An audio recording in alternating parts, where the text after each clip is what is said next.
Most of the work that I've done, you'll see here.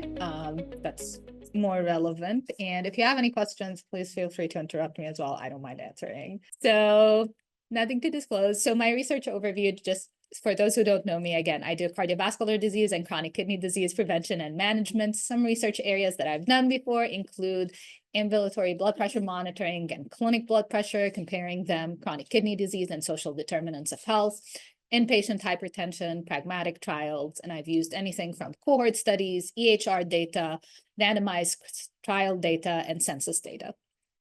So for today, I'll introduce digital health, a brief introduction to decentralized trials, some example of some work I've done in that area, and then some work I'm doing currently at UAB as well, and some opportunities. So to begin with, digital health, it describes a range of technology. It can be anywhere from mobile health and apps, basically, electronic health records or EHRs, telehealth, telemedicine. You've heard a lot about that over COVID, wearable devices, AI. And implementing best practice care for patients with CVD is one of the greatest challenges for healthcare because they require frequent, continuous, and seamless management. So innovating in that space is pretty important. And you actually have different areas you can innovate because, well, cardiovascular disease encompasses a lot, anywhere from hypertension and prevention to more procedural interventions. So it is an important target to implement digital technologies to implement not only the physician, but also the patient in their own care. So this is sort of a bird's eye view of areas that digital technologies have been applied to cardiovascular disease. You'll see that there's a lot of opportunity still there, but that goes from remote monitoring, blood pressure monitoring, atrial fibrillation, or rhythm problems in your heart, if you're not familiar with that. You can have anything from virtual reality, you have radiology, cardiac resynchronization, and so on, and gamification as well. So what are EHR? EHR is sort of your digital footprint. So for people who are not familiar, whenever you go to your doctor, your physician or nurse, whoever it is, your provider enters your information. It was not meant to be for research, but currently we are using all this data for research. So pretty much your information is there in something called electronic health records. Now, healthcare organizations for the past, honestly, like 20, 50 years have been instituting chronic disease management programs to reduce the incidence of preventable diseases.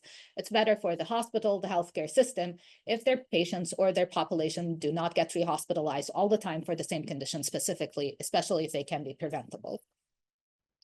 So where can this go in, or EHR and chronic disease management? So there's something called clinical decision support systems, or CDS. This is basically when you use the information in the EHR, for example, your medications, if you are on antibiotics in the hospital and you're hospitalized, for example, it's contraindicated to take it with another medication. So you get an alert, or the physician, the nurse gets an alert, hey, you can't have both of them.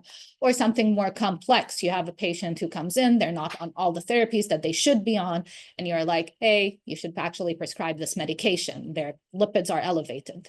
It can be for health information exchanges. This has been ongoing for a while.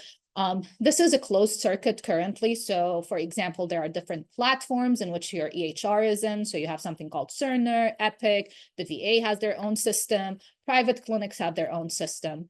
Disease registries, and that has been a very long time. So you have, especially in cancer centers, HIV, they have used disease registries for a while. You have patient-centered applications, less of use right now, but basically this can be simple as patient portals, for example. So if you do use a patient portal, you sign up, you can see your results, you can contact your physician. Integrated decision support and chronic care management tool, and this is where we're headed to. So it's a bi-pathway between you and your care. So it's not just one way. And you have telehealth visits. So the advantages here, we know our physicians are, anyone who takes care of patients, physicians are overloaded and overworked, and they have less time to see you. So if we can distribute that patient management to non-physician personnel, it helps. It'll make it more efficient. It enables opportunities for remote patient monitoring and patient education. You can send patients, for example, what they want to know about. It's very hard to get them to engage, but that's one way to get them to engage. You can track medications and help reduce errors. Imagine before, to know what patients were on or what medications were prescribed, you had to ask them, or you have them on paper paper records. Now, at least you know if a patient is, you prescribed that medication, prescribed, you don't know if they're taking them, it's actually recorded. And you can analyze a large volume of data. There is a lot of data. And you might reduce healthcare costs. And this comes if you do a good job of getting those, well, getting all the information in. You don't need to actually talk to another physician. You can see all the patient's records in one place, know their comorbidities, and you can engage your patients, and you can use it for surveillance. And this was used during COVID, for example. You can track how many people were hospitalized for a certain disease, length of stay, and all outcomes. Now, what are the challenges of that? It is expensive. It requires a lot of infrastructure, so it's not cheap. And there's a lot of concern about privacy and security and data breaches. I think you've heard maybe in the news every so often you hear that a healthcare system was basically attacked, whatever you call it, and then cybersecurity has to be involved. You have user resistance, whether old school or new school. Some people don't like to use technology or they're afraid, and it takes a lot of practice. Interoperability issues, as I mentioned, there are different platforms for EHR or medical records, so there are issues there, as well as digital technology. For example, a lot of people have Apple Watches, but currently you can't directly sync all your information into the EHR that way. You need to use a third party. And provider fatigue. You do not want your physician or whoever your provider is to be constantly getting alerts or notifications, hey, you're not doing a good job or you're doing a good job. Plus, they're spending all their time looking at the laptop during a patient visit. That's true. Yep, it's not the best. So I'm going to pivot a little bit to decentralized trials, and you'll see why in a little bit. So I think everyone is familiar here, you're in the epi department, about randomized trials. Everyone knows your traditional trials, you get your patients, you enroll them, you randomize them 1-to-1 or factorial design, whatever it is, but you do everything basically in a clinic setting or in a research setting. So what is a decentralized trial? Decentralized trial is when the study, you go to where the patient is. You do not wait for the patient to come to you, and it's a spectrum. So it's a spectrum of methods, and it uses digital health, which I just went over. So this is the spectrum. It can go from fully decentralized to fully centralized. Your usual centralized trials or even your cohort studies, you get your patients in, you can see here, everything is conducted at a research site or academic medical center. The problem with that, it's great to get patients that way, but you have bias, selection bias towards who you're getting. And obviously people, for example, living in rural areas are not going to travel 2 hours to come for a trial or to come for a study. And sometimes you lose a lot of patients that way, or they drop off and they're like, oh, I'm not going to come back anymore. Now, fully decentralized is that you enroll patients, you conduct everything, you can mail them everything you want to where they live. So you meet them at their place, or you have, for example, mobile clinics. So again, you go to where they are and you conduct your study over there. You have a hybrid design, which when you have less complex trial procedures, if you need a CT to be done, if you need a PET scan to be done, obviously it's easier to have it in a clinic setting or in a hospital setting. But if a trial can be done both ways, in which you can recruit a patient in a clinic and then, for example, give them a remote blood pressure monitor, they go, they take the monitor with them, and you can conduct all your visits that way, even using telehealth. So what are decentralized trial solutions? As I mentioned, digital health technologies that can be remote patient monitoring. It can include apps, for example. You can get feedback from your patient, from your participants of, hey, today I'm not feeling well. If they're diabetic, they can even input what their sugar levels are automatically. If you're getting food questionnaires, they can get that. If you have a device to measure steps, you can also get that information, for example. E-consent that has been used for a long time, simply like REDCap or anything like that. You can do clinical outcome assessments, again, although that's a little bit hard to do because you need the patient to report those outcomes. Again, teleconsult, you'll see the mobile clinic and home health. These have been done before. For example, I think the rural study have their own van, which goes along different places and recruits patient that ways. And Haynes. Direct to patient, this is a pharmacy shipment. So you can actually ship medications to patients. This has a lot of regulatory problems as well, or issues. It's not that simple. So the advantages of doing decentralized trials, you can recruit patients faster because you can conveniently identify your patients if you have an EHR record, which you can select your patients from. You have greater convenience and comfort for the participant. You're not telling them that they have to drive or come to the clinic. You can maybe have improved retention if you're consistently engaging them. Again, it's a specific population. And you can increase participant diversity. You can reach people who don't usually participate in trials. And that has always been a problem, whether it is, for example, women of childbearing age or women who have kids which don't have time or a place to put their kids, for examples, and come for a study. Or if you have people living in rural areas, people who work and they finish at 5 p.m., but you only do your clinic visits and research studies from 8 to 4 or 8 to 5. So that way you can actually reach participants or potential participants at different times. But what are some challenges? Similar to digital health, you need to store your electronic data securely. You need a way to actually get your data and transfer it into a way that you can measure things. You need to transport treatment safely. So if you're doing any pharmaceutical investigation, you need to allow participants to report adverse events. I'm not going to glance over digital divide, but for a lot of these studies, your participants or patients should be knowledgeable of how to use, for example, a cell phone or have a smartphone or how to use technology, or if you give them a blood pressure monitor, to train them that this is how the monitor should work and you don't know how they're using it at home, for example. You're collecting data from multiple remote sources, and that might require, again, a lot of infrastructure and data management and technical hurdles. I'll talk a little bit about this in my pilot. So some examples. So I'll go over a couple of examples of pragmatic trials that I was part of during my postdoc. This was at Yale. So I just want to note that pragmatic trials do not mean decentralized trials, but they are within decentralized trials. Pragmatic trials mean you do trials in real world. So real world settings, a lot of them are decentralized. All these examples are actually decentralized. I never saw the patient. I never saw anyone in the study. Everything was done remotely. So I'll go over the first one. So the first study was electronic alerts to improve heart failure therapy in outpatient practice. For those not familiar, heart failure with reduced ejection fraction, or something called HFrEF. It is basically when your heart does not pump correctly, your muscles of the heart become enlarged, so you develop something called HFrEF. I won't go into details.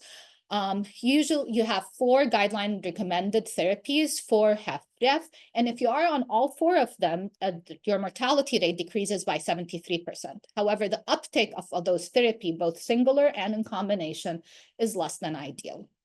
There are many reasons for lack of improvement of GDMT. GDMT is guideline-directed medical therapy. And by the way, all of these apply to many different diseases. Awareness and education of the provider and the patient. Guidelines, they might not be there, or people are not aware of the recent guidelines. Performance measures, how, for example, for HFrEF, if you get hospitalized for heart failure, actually the hospital gets dinged if a patient gets re-hospitalized within a week, and they should have follow-up within a week as well. Cost coverage aligned with care benefit, that's a whole other health policy issue that it's not my expertise. And you have interventions aligned with evidence-based care. Now, for all of these, there are many treatment gaps, but for this study, our first one, what we wanted to actually address was inertia as well as knowledge gap. So physicians not doing their job in prescribing, or they don't know that they should prescribe those 4 medications. So leveraging the EHR, I think you remember I mentioned something called clinical decision support. Part of it is something called best practice alerts. So what that means, so the study's name is PROMPT-HF, Pragmatic Trial of Messaging to Providers About Outpatient Treatment of Heart Failure. So for this study, what we did was it's a pragmatic trial design of 1310 participants, where a patient was seen in the cardiology clinic in the outpatient setting, was older than 18, had an ejection fraction less than 40%, and not on all those 4 guideline-directed medical therapies. Now, they were randomized on the physician levels, where the physician, if they saw an eligible patient, they either got an alert or they did not get an alert. What the alert means here is that when the physician is looking at your records and you're in the clinic, they usually can see what your blood pressure is, what your vitals are, what medications, any past medical history. They get a pop-up, basically a notification that tells them, I'll show that to you. Hey, your patient, they have HFrEF, they have all these criteria, they're not on these medications. It is recommended that they're on them. And then our primary outcome was increase in number of prescribed GDMT at 30 days, or guideline-directed medical therapy at 30 days. This is what the pop-up looks like. The pop-up did not start like that. I think we all know IRB and regulatory procedures. It was much simpler, so now it's more complicated once the study is done. You try to simplify it as much as you can, but one of the feedbacks we got was that this was too much. So you get your ejection fraction, your blood pressure, their potassium, heart rate, eGFR, or kidney function. This is all important because it's relevant to first identify that your patient actually has the disease we're talking about, and for different medications and contraindications. For example, some medications increase your potassium more. You don't want that because that could affect your heart rhythm. Kidney function, some medications, you can't give them for people who have reduced kidney function, and so on. I mentioned 4 guideline-directed medical therapies. The first one is beta blocker. For this patient specifically, they're not on beta blockers, but they shouldn't be on it because their heart rate is below 60. They're on an ACE, ARB, or ARNI, and this is which medication they're on. They're not a mineralocorticoid antagonist. That's a third medication class, but they shouldn't be on it because you'll see here their potassium is 6, and mineralocorticoid antagonists, they increase your potassium. Sorry, I think this is too medical technical. And the fourth drug is called SGLT2 inhibitor. They're not on it. So they can be prescribed an SGLT2 inhibitor. You'll see here that the provider or the physician can say, okay, I'll adjust the medication, med change is not clinically indicated, or remind me in 2 days. But then what's interesting about this and what was good to do is that it's an actionable alert where the physician can actually put open order set, and this was modifiable and changes according to the participant.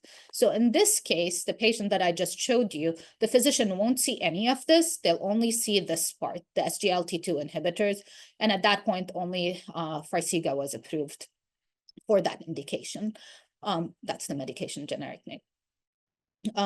So again, this was modifiable, and from pilot studies and prelim data, when I was there, we knew that nothing actually, if the alert was not actionable, no change in provider behavior actually happens. So again, our primary outcome was addition of GDMT class. So if you go from 0 to 1, 1 to 2, 1 to 3, 2 to 4, whatever it is, as long as you have an increase in GDMT number, a different medication, we considered that a success. So the sample size 1310, 91% power to detect a 10% difference. We had 2 interim analyses. We have a DSMB board in which we went with safety outcomes as well. So this was Connecticut. You'll see, since it's a pragmatic trial, within 1 year, and I was only there for 2 years, within 1 year, patients were recruited, finished, and we were able to analyze the data and publish the paper. Pretty interesting and good. These are baseline characteristics of the patients. You'll see a little bit different than here, as far as race as well as ethnicities in the distribution. Average age 72, 30% females, and that's expected with HFrEF. Only 17, 19% Black. You'll see 10% around Hispanic. Their blood pressure is 120 to 118. That's their systolic. Kidney function, pretty good. And this is their ejection fraction, just to confirm that it's less than 40. Those are other comorbidities that we looked at. And those are the medications they were on at baseline. So most people, those are the 4 guideline-directed medical therapy. During that time, the whole hospital, they had like an educational system where they encouraged providers to increase the uptake of GDMT even before we put in the alert. So that did not help us, maybe starting at baseline where more people were on GDMT than your average. So 85 to 83% were on beta blockers, 70% on ACE/ARB, less so on MRA and SGLT2 inhibitors. SGLT2 inhibitors at that time, they were the new drug. So our primary endpoint was additional GDMT class. So you'll see here all GDMT, so all 4. Those who weren't in the alert, again, 18.7% had an increase in GDMT. As I mentioned, there was a whole system-wide push to improve GDMT uptake at the hospital. However, those who received the alert, 26% had an increase in GDMT at, at 30 days, and this was statistically significant. These are the subgroup analysis. We did not power for the subgroup analysis here, but you'll see for each of these drugs, you had also an increase for each of these. But I just want to mention that having an increase of 7.5% for SGLT2, which was the new drug, was again due to that push. We had pre-specified subgroup analysis by age, sex, race, ejection fraction, what insurance they had, were they seen by a cardiology specialist or not, and what their baseline GDMT was. There was no difference. Secondary endpoint, it wasn't just increasing in number of GDMT, but also the dosage. If they went, even if it was suboptimal, any increase in dose. So you'll see here also all GDMT, those in the no alert group, the light blue, 26.2, purple, 36.2%, and this is by subgroup. Secondary outcomes, which are basically, they were our safety outcomes, looking at ED visits not resulting in hospitalizations, those that result in hospitalizations directly or death, there was no difference. We did have provider feedback, but like patients, they did not like to respond to surveys. So anyways, for those who responded, 79% agreed or strongly agreed that it was effective, the alert. 25% accepted the recommendation of making a change. 48% said that they will address the suggested intervention in the future and did not make a change. And 14% said they did not meet the criteria. Most of this was actually due to kidney function not being ideal. So what are the strengths of this type of studies? It is embedded pragmatic RCT. The characteristics of the patients, they reflect national cohorts. As I mentioned, the whole study, including publication, finished in a year and a half almost. The alert provided specific guidance. As I mentioned, it should be actionable. The limitations, it was one healthcare system, high volume of providers. So the way we selected our providers was we got actually a list of all providers who saw HFrEF patients in the system. And then we selected the first 100 providers. And then those first 100 providers, we actually messaged them. There's a system, it's called Epic. Everyone received a message through Epic telling them, just respond yes if you're okay being part of the study. And they had a link where they could see the consent form to be part of the study. It was tested in an outpatient setting. It used Epic, which is, as I mentioned, there are different systems. UAB uses Cerner. They're supposed to move to Epic. The increase in dose was secondary outcome, and we only looked at 30 days. So what's the conclusion here? A personalized best practice alert triggered via the EHR during office visit led to an increase in the number of patients on appropriate DMT. It's a relatively low cost intervention, but again, starting the trial is where the cost is, but actually maintaining the trial is where the cost goes down. Surprisingly, we did the same study during the same time. So not based on the results of this study, we did it on the inpatient setting. So what that means is that patients who were hospitalized for heart failure, right before they got discharged, the provider got an alert telling them, hey, your patient has HFrEF, would you like to do the same thing? So this is a trial, 1,012 patients. You'll see the definition is a bit different because those patients were hospitalized for acute HFrEF. We had to validate that this is the right way of capturing our participants. So we had to do, this was done retrospectively, prospectively to actually confirm we're capturing the right patients. They were randomized to alert, no alert, and our outcome, again, increase in GDMT prescription at discharge. The alert looks very similar to before, as you can see. And in this case, you'll see at discharge, they could be on, they're not on beta blockers, MRA, SGLT2, no contraindications. You have the open smart set, which is the medications here. At this time, you'll see you have an additional SGLT2 when this trial started.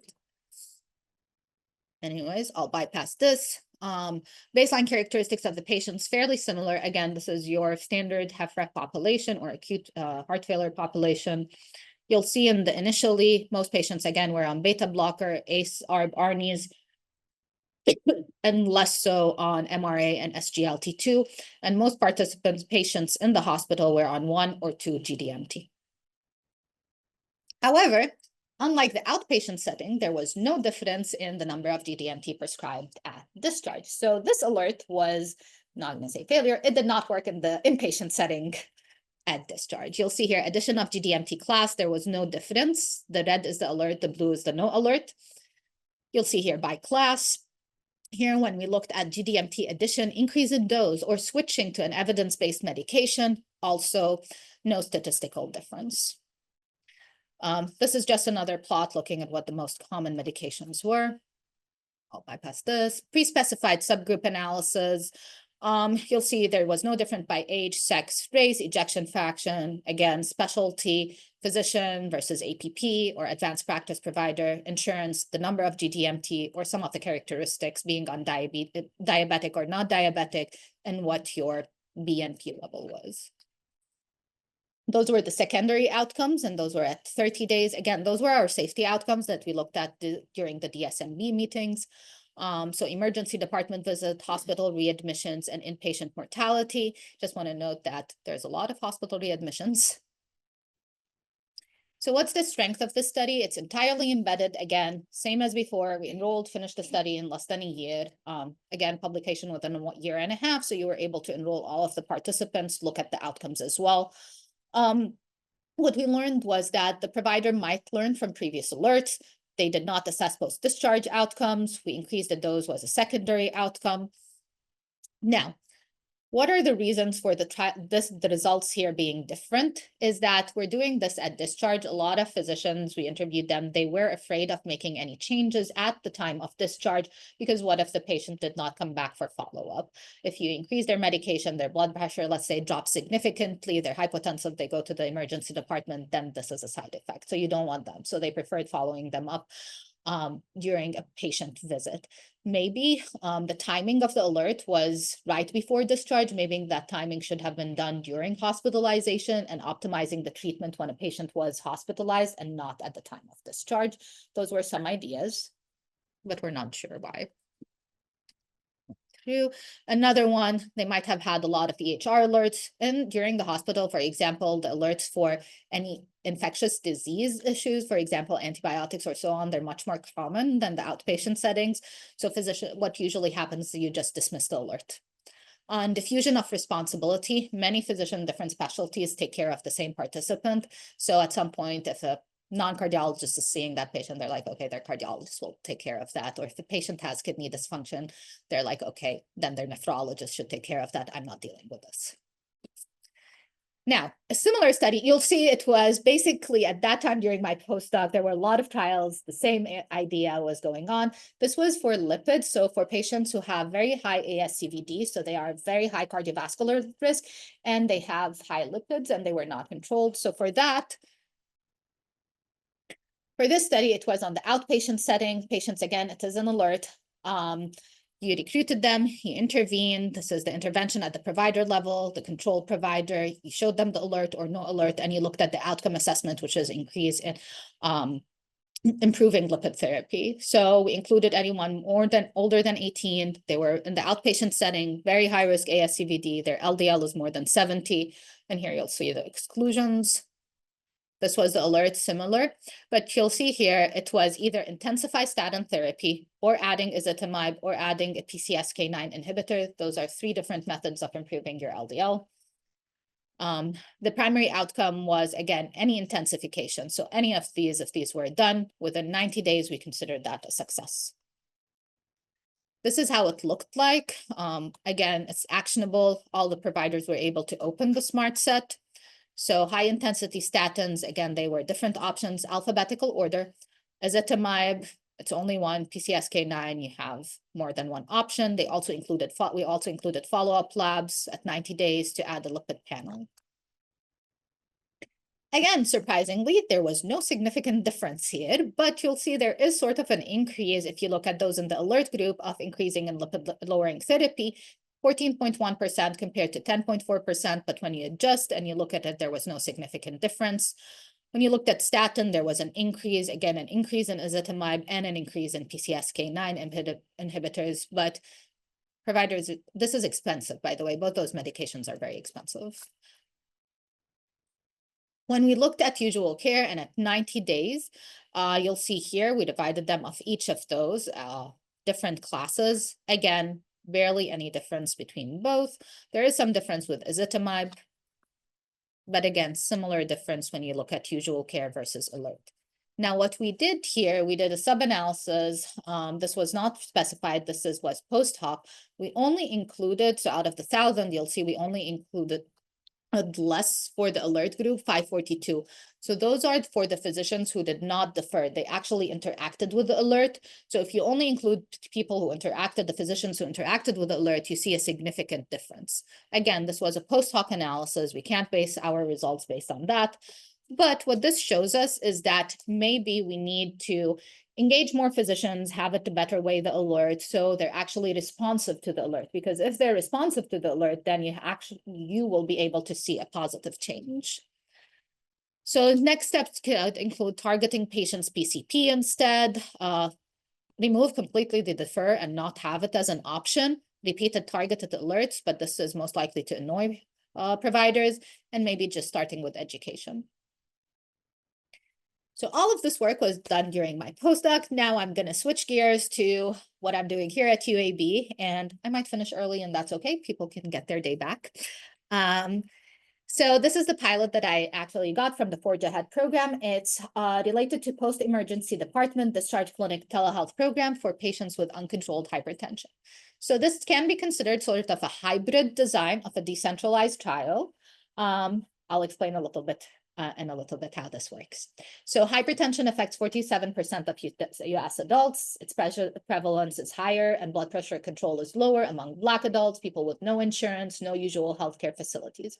So a lot of patients actually, when they have high blood pressure, they get a migraine, headache, or even eventually get a stroke, they go to the emergency department, and that's where they get discovered of having hypertension or high blood pressure.